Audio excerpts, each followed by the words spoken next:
ناظرین، ہم بات کر رہے ہیں علامات و اشراط کی سب سے آخری اور بڑی علامات و اشراط الساعۃ میں سے ایک دخان پر۔ ہم نے گزشتہ قسط کے اختتام پر کہا تھا کہ اب بات کرتے ہیں دخان پر قرآن سے اور دیکھتے ہیں کہ قرآن دخان کے بارے میں کیا رہنمائی کرتا ہے۔ تو ناظرین، دخان کے موضوع پر قرآن میں پوری ایک سورت دخان موجود ہے۔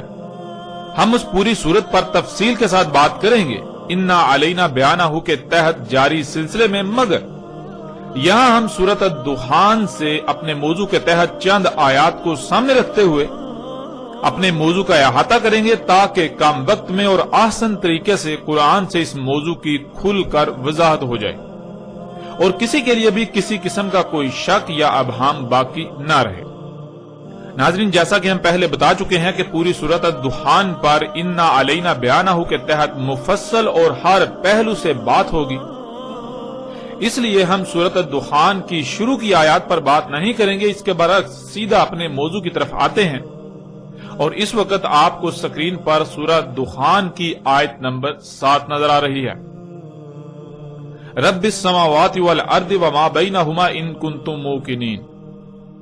ناظرین، آیت پر بات کرنے سے پہلے آیت میں استعمال ہونے والے الفاظ کا جان لینا بہت ضروری ہے، اور آیت میں پہلا لفظ ہے رب۔ رب کہتے ہیں اس ذات کو جو کسی کو عدم سے وجود میں لائے، یعنی جب کسی کا وجود نہیں ہوتا تو اس کو وجود میں لانا، اور پھر کس طرح وجود میں لانا، یعنی اس سے کس طرح خلق کرنا، وہ تخلیق کے تمام مراحل، اسے کسی نہ کسی مقصد کے لیے خلق کرنا، اور جس مقصد کے لیے خلق کیا جانا اس مقصد کو پورا کرنے کے لیے اسے اس کی تمام ضروریات بھی مہیا کرنا، اور پھر اسے اس کے مقام پر قائم کر دینا تاکہ وہ اپنے مقام پر قائم رہتے ہوئے اس مقصد کو پورا کر سکے جس مقصد کے لیے اسے خلق کیا گیا۔ اگر وہ مخلوق اس مقصد کو پورا کرتی ہے تو اسے احسن بدلہ دینا، اور اگر وہ اس مقصد کو پورا نہیں کرتی، کمی یا کجی کرتی ہے، کوتاہی یا سستی برتتی ہے، تو اس سے حساب لینا، اس سے پوچھ گچھ کرنا اور اسے اس کی سزا دینا۔ ناظرین، یہ لفظ رب کے بہت ہی مختصر اور جامع ترین معنی ہے۔ اس آیت میں اللہ سبحانہ وتعالی نے کہا کہ رب السماوات والارض وما بینہما۔ لفظ رب کو ہم واضح کر چکے، اب آ جاتا ہے لفظ سماوات۔ السماوات جمع کا صیغہ ہے اور اس کا واحد السما ہے۔ السما عربی میں فضا یعنی خلا کو کہتے ہیں، یعنی جیسے آپ جس فضا میں موجود ہیں، جس میں آپ سانس لیتے ہیں، یہ فضا عربی میں السما کہلاتی ہے، اور السماوات اس کی جمع ہے۔ لفظ سماوات کے نیچے زیر کا آنا اس بات کو یقینی بناتا ہے، نہ صرف یقینی بناتا ہے بلکہ تحقیقاً یہ بات کرتا ہے کہ یہ سماوات وہ سماوات ہیں جن کا تمہارے ساتھ تعلق ہے، جو تمہارے قریب تر، یا یوں کہہ لیں کہ جو زمین کے سماوات ہیں، یعنی زمین کے گرد جو فضا ہے، جو خلا ہے، یہ ایک نہیں بلکہ 7 مختلف طے در طے پرتوں پر مشتمل ہے، یعنی ایک نہیں بلکہ 7 آسمان ہیں، ایک سے زائد آسمان ہیں۔ اس طرح اگلا لفظ ارض، جو کہ اسی سیارے کا ذکر کیا جا رہا ہے جس پر آپ موجود ہیں، اسے زمین بھی کہا جاتا ہے۔ آگے آ جاتا ہے وما بینہما، جس کے معنی ہے جو کچھ بھی ان دونوں میں ہے، یعنی جو کچھ بھی آسمانوں اور زمین کے درمیان ہے، جو کچھ بھی ان کے درمیان ہے، ان میں ہے۔ اب آتے ہیں ناظرین اس آیت کی طرف، اور آپ سکرین پر دیکھ سکتے ہیں کہ آیت میں بالکل صراحت کے ساتھ یہ کہا جا رہا ہے کہ رب السماوات والارض وما بینہما۔ رب السماوات، رب سماوات کا اور زمین کا، اور جو کچھ بھی السماوات اور زمین کے درمیان ہے، ان دونوں میں ہے، یعنی جب ان سب کا وجود نہیں تھا تو ان کو عدم سے وجود میں لانے والا، انہیں عدم سے وجود میں لایا گیا، انہیں خلق کیا گیا۔ تو غور کرو کہ انہیں کیسے خلق کیا گیا۔ تو ناظرین، کیا قرآن اس سوال کا جواب نہیں دیتا انہیں کیسے خلق کیا گیا؟ ہم پچھلی قسط میں تفصیل کے ساتھ یہ واضح کر چکے کہ زمین و آسمانوں اور جو کچھ بھی ان میں ہے انہیں کیسے اور کس سے خلق کیا گیا۔ انہیں کس سے خلق کیا گیا؟ انہیں دخان یعنی گیسوں سے خلق کیا گیا۔ جیسا کہ آپ اس آیت کو اپنی سکرین پر دیکھ سکتے ہیں کہ سورہ فصلت کی آیت نمبر 11 میں اللہ سبحانہ و تعالیٰ نے بالکل واضح الفاظ میں یہ بات بتا دی کہ زمین و آسمان خلق سے پہلے دخان یعنی گیسیں تھیں۔ انہیں دخان یعنی گیسوں سے خلق کیا گیا، اور پچھلی قسط میں بھی آپ اس بات کو تفصیل کے ساتھ جان چکے کہ زمین و آسمان اور جو کچھ بھی ان میں ہے ان سب کو گیسوں سے خلق کیا گیا۔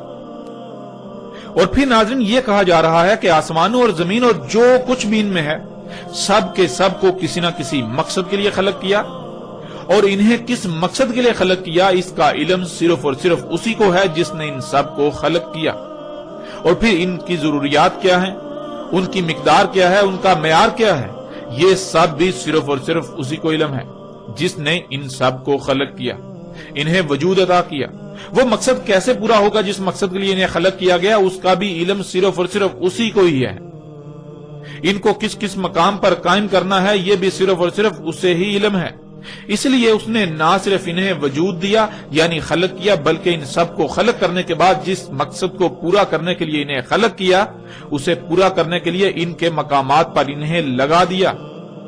تمام مخلوقات ایک مشین میں پرزوں کی مانند ہیں، بالکل ایسے ہی جیسے تمہارے جسم میں تمام کے تمام اعضاء ایک دوسرے سے مشروط ہیں، ان کا ایک دوسرے سے گہرا ربط قائم ہے۔ جب ایک اپنی ذمہ داری کو پورا کرے گا تو دوسرا اپنی ذمہ داری پوری کر پائے گا، اسی طرح تیسرا، یوں پورا جسم ٹھیک رہے گا۔ پورے جسم میں ایک بہترین توازن قائم ہے، میزان قائم ہے۔ جب تمام کے تمام اعضاء اپنے اپنے مقام پر رہتے ہوئے اپنی اپنی ذمہ داری پوری کریں گے تو پورے جسم میں وہ میزان، وہ توازن برقرار رہے گا، یوں پورا جسم ٹھیک رہے گا۔ بالکل یہی مثال آسمانوں، زمین اور ان میں جو کچھ بھی موجود ہے ان سب کی ہے۔ یوں ایک بہترین اور پیچیدہ ترین میزان وضع کر دیا۔ وہ میزان تب تک برقرار رہے گا جب تک یہ تمام کی تمام مخلوقات یعنی آسمان اور زمین اور جو کچھ بھی ان میں ہے یہ سب کا سب اپنے اپنے مقام پر رہتے ہوئے اپنی اپنی ذمہ داری پوری کرے گا۔ ورنہ اگر کسی ایک نے بھی اس ذمہ داری کو ترک کر دیا، سستی کی یا لاپرواہی کی، یا کسی ایک نے بھی رائے برابر تبدیلی کی، یا کسی ایک کو بھی اس کے مقام سے ہٹا دیا گیا، اس کے مقام میں تبدیلی کی گئی، اس میں کوئی بدلاؤ کیا گیا تو میزان برقرار نہیں رہے گا، میزان میں خسارہ ہوگا اور نتیجتاً سب کچھ درہم برہم ہو جائے گا۔ اور پھر ایسا نہیں ہے کہ وہ ذات جس نے وجود دیا وہ پوچھ گچھ نہ کرے یا پھر وہ سزا نہ دے، بلکہ وہ ذات جس نے انہیں وجود دیا وہ انتہائی سخت پکڑ بھی پکڑنے والی ہے، وہ سخت ترین پکڑ بھی کرتی ہے، وہ حساب لیتی ہے، وہ پوچھ گچھ بھی کرتی ہے۔ اب ناظرین سوال یہ پیدا ہوتا ہے کہ یہ سب کن کو کہا جا رہا ہے؟ آپ سب یہ جانتے ہیں کہ قرآن اللہ کا کلام ہے، یعنی اس قرآن میں جو کچھ بھی آیات کی صورت میں مذکور ہے یہ اللہ کی اول تا آخر ہر لمحہ تمام کے تمام انسانوں سے کی گئی گفتگو ہے جو کہ آیات کی صورت میں اس قرآن میں موجود ہے۔ یہ قرآن اللہ کا کلام ہے، یعنی پیچھے آسمانوں اور زمینوں اور جو کچھ بھی ان میں ہے ان کے بارے میں جو کہا گیا، جو بتایا گیا، یہ اللہ کا انسانوں سے کلام ہے۔ انسانوں سے اللہ یہ کہہ رہا ہے، اور کیوں کہہ رہا ہے؟ اس لیے کہہ رہا ہے کہ تم ایسا مت کرنا، تم اس بات کا خیال رکھنا کہیں بھی کوئی چھیڑ چھاڑ نہ کرنا، کیونکہ سب کچھ تم پر واضح کر دیا گیا۔ تم ان میں چھیڑ چھاڑ نہ کرنا، تم ان میں پنگے نہ لینا، ان کو ان کے مقامات سے نہ ہٹانا، ورنہ کیا ہوگا؟ ورنہ سب کچھ درہم برہم ہو جائے گا۔ اگر تم اس کا یقین کرنے والے ہو جو کچھ کہا گیا آسمانوں اور زمین اور جو کچھ بھی ان میں ہے ان سب کے بارے میں، تو تم ایسا مت کرنا۔ اور اسی کا اللہ سبحانہ و تعالیٰ نے آیت کے اگلے حصے میں بھی ذکر کر دیا، ان کنتم موقنین، اگر تھے تم اس بات کا یقین کرنے والے جو کچھ کہا گیا آسمانوں، زمین اور جو کچھ بھی ان کے درمیان ہے ان سب کے بارے میں۔ اب ناظرین ذرا غور کریں، جب اللہ سبحانہ و تعالیٰ نے آسمانوں، زمین اور جو کچھ بھی ان میں ہے ان سب کے بارے میں سب کچھ واضح کر دیا، ان سب کو گیسوں سے خلق کیا گیا۔ زمینوں آسمانوں میں جب بھی کوئی عمل وقوع پذیر ہوتا ہے تو اس سے گیسیں خارج ہوتی ہیں، انہیں بعض دوسری مخلوقات کی خوراک بنا دیا، یعنی ایک مخلوق کا فضلہ دوسری کا رزق، اور یہ ایک بہترین توازن میزان قائم کیا۔ نہ ہی گیسیں کم خارج ہوتی ہیں نہ ہی زیادہ۔ آسمان و زمین اور جو کچھ بھی ان میں ہے، سب کی سب مخلوقات کی تخلیق کا کوئی نہ کوئی مقصد ہے۔ جس مقصد کے لیے خلق کیا اسے پورا کرنے کے لیے انہیں ان کے مقامات پر لگا دیا۔ تمام کی تمام مخلوقات ایک جسم اعضاء کی مانند ہے۔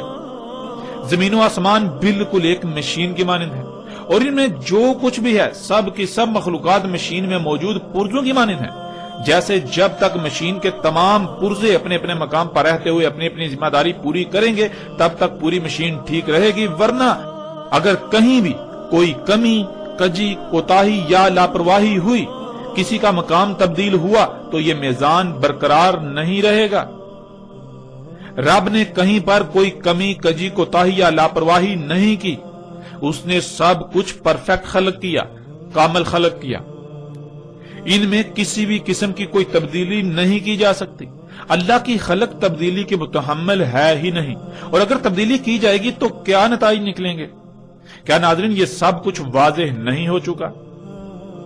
ناظرین یہ سب کچھ محض ایک لفظ رب کا استعمال ہی واضح کر دیتا ہے، اور یہ سب واضح ہو چکا، اس سمیت باقی وہ سب بھی واضح ہو چکا جو کچھ بھی آسمانوں زمین اور جو کچھ بھی ان میں ہے ان کی تخلیق سے تعلق رکھتا ہے۔ ان کے بارے میں جتنے بھی حقائق ہیں وہ سب بھی بالکل واضح ہو چکا۔ گزشتہ ایک ساتھ میں بھی ان موضوعات پر یعنی کہ اس حوالے سے مختلف پہلوؤں سے تفصیلاً بات ہو چکی۔ تو ناظرین یہ سب کچھ واضح کیے جانے کے بعد اللہ نے یہی کہا تھا کہ اگر تم اس بات کا یقین رکھنے والے ہوئے تو تم ان میں پنگے نہیں لو، یوں سب کچھ محفوظ رہے گا۔ اور اگر تمہیں ہماری اس بات کا یقین نہ ہو، تم نے سمجھا کہ ایسا کچھ بھی نہیں، چھیڑ چھاڑ کرنے سے، ان میں پنگے لینے سے، ان میں تبدیلیاں کرنے سے کچھ بھی نہیں ہوتا۔ فطرت میں تبدیلیاں کرنے سے، فطرت کو بدلنے سے، اس میں چھیڑ چھاڑ کرنے سے کچھ بھی نہیں ہوگا۔ تو پھر یہ بات جان لو کہ جو اللہ سبحانہ و تعالیٰ نے اگلی آیت میں کہہ دی۔ اللہ سبحانہ و تعالیٰ اس میں کہتے ہیں لا الہ الا ہوا یحیی و یمیت ربکم و رب آبائکم الاولین۔ نہیں ہے الہ یعنی نہیں ہے کوئی بھی ایسی ذات جس کی بات مانی جائے کہ تمہیں جو کچھ بھی عطا کیا، خواہ وہ صلاحیتیں ہوں، مال ہو، اولاد ہو، تمہارے ہاتھ، پاؤں، کان، دل، دماغ سمیت جتنے بھی تمام کے تمام اعضاء ہیں وہ ہوں، یا رزق، یا جو کچھ بھی تمہیں عطا کیا گیا، اس سب کا کب، کہاں، کیسے، کیوں اور کس مقصد کے لیے استعمال کرنا ہے، وہ سب کیوں تمہیں عطا کیا گیا، اس کے فیصلے کا اختیار صرف اور صرف اسے ہے جو حیا کر رہا ہے اور جو موت کر رہا ہے۔ یعنی فطرت، یہ فطرت ہی ہے جو مخلوقات کو حیا کرتی ہے، انہیں وجود میں لاتی ہے، اور پھر یہ فطرت ہی ہے جو انہیں موت دیتی ہے، یعنی انہیں دوبارہ ذرات میں تبدیل کر دیتی ہے، ذرات کی صورت میں بکھیر دیتی ہے جن ذرات سے انہیں اس نے وجود دیا تھا۔ تو تمہیں جو کچھ بھی عطا کیا گیا اگر وہ سب فطرت کے تابع رکھو گے تو ہر لحاظ سے فلاح پاؤ گے، کسی قسم کا نقصان نہیں ہوگا، تمہیں ہر لحاظ سے فائدے ہی حاصل ہوں گے۔ اور اگر ان سب کا استعمال فطرت کے خلاف کیا، فطرت کے برعکس اپنی خواہشات، اپنی مرضی کے تابع کیا، حی اور موت کرنے والی ذات یعنی فطرت کے علاوہ کسی کے پیچھے بھی اس کا استعمال کیا، ان کا استعمال کیا، تو پھر تمہارا انجام کیا ہوگا، اس کو بھی اللہ سبحانہ وتعالی نے آگے واضح کر دیا، یعنی آیت کے اگلے حصے میں واضح کر دیا۔ یہ اس سے جان لو ربکم و رب آبائکم الاولین، تمہارا رب اور تمہارے آبا کا رب جو اولین تھے یعنی جو پہلے آ کر گزر چکے۔ ناظرین یہاں لفظ رب کے معنی ذہن میں ہونا بہت ضروری ہے۔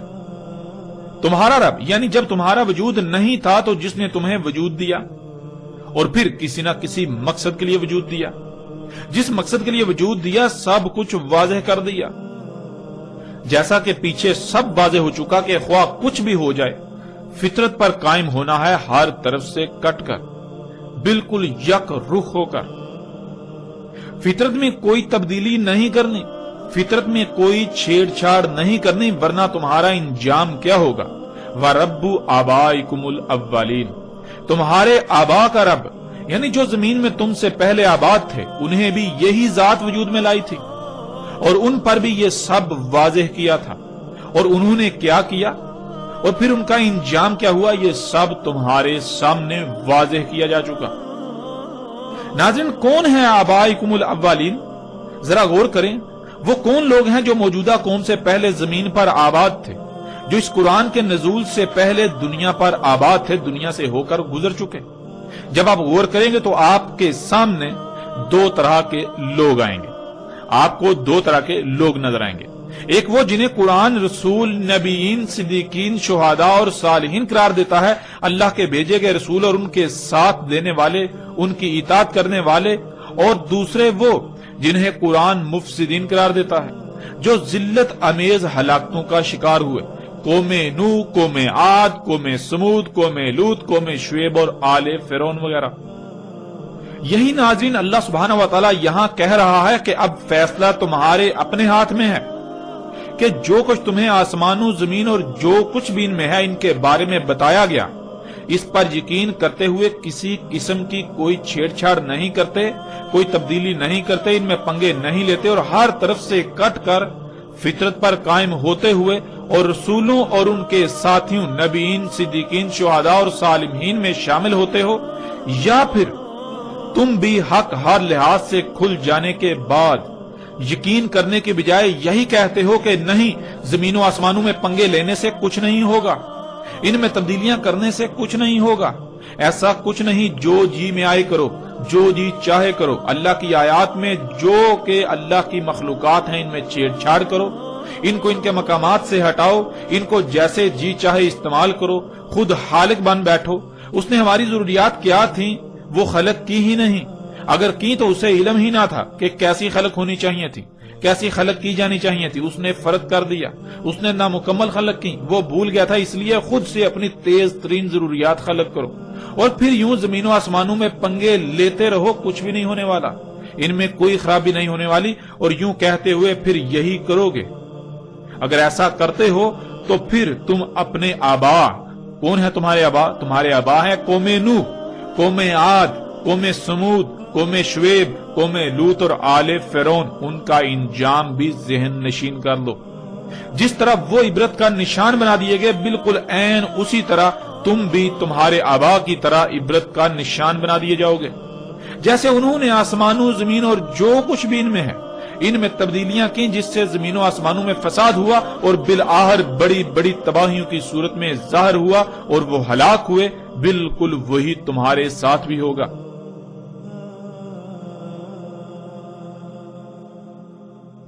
اب ناظرین، یہاں تک اللہ سبحانہ و تعالی نے نہ صرف آسمانوں، زمین اور جو کچھ بھی ان میں ہے ان سب کے بارے میں سب حقائق کھول کھول کر واضح کر دیے، بلکہ انسانوں کو ہر لحاظ سے متنبہ بھی کر دیا کہ اگر وہ اللہ کو الہ بناتے ہیں، یعنی فطرت پر قائم ہوتے ہیں، تو ان کا شمار کن میں ہوگا، اور اگر وہ اللہ کی دعوت کا یقین کرنے کے بجائے، یعنی جب انہوں نے اللہ کی بات کو نہ مانا، اس میں شک کیا اور آسمانوں، زمین اور جو کچھ بھی ان میں ہے ان میں پنگے لیے، تو نتیجتاً تباہیاں آنا شروع ہوئیں، تو بجائے اس کے کہ وہ اپنی آنکھوں سے یہ سب دیکھ کر اللہ کی دعوت، اللہ کی بات کا یقین کر لیتے اور باز آ جاتے فساد کرنے سے اور دنیا اور آخرت کی خلاقت سے بچ جاتے، بلکہ انہوں نے اپنی آنکھوں سے دیکھ کر یقین کرنے اور فطرت میں چھیڑ چھاڑ کرنے، اس میں تبدیلیاں کرنے سے باز آنے کے بجائے اپنی اسی روش کو برقرار رکھا، تو پھر ان کا انجام کیا ہوگا، یعنی پھر ان موجودہ انسانوں کا انجام کیا ہوگا، یہ سب بھی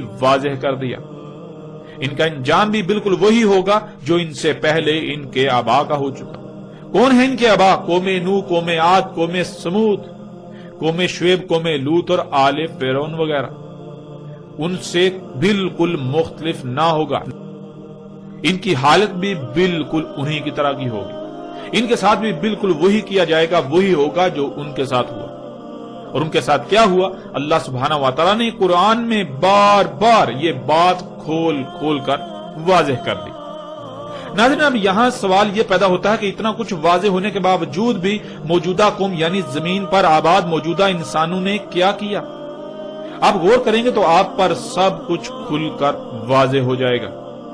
آگے اللہ سبحانہ تعالیٰ کیا کہتے ہیں اسے بھی جان لیں۔ آگے اللہ سبحانہ تعالیٰ آیت نمبر 9 میں کہتے ہیں بل ہم فی شک یلعبون، بلکہ یہ شک میں پڑے لعب کر رہے ہیں۔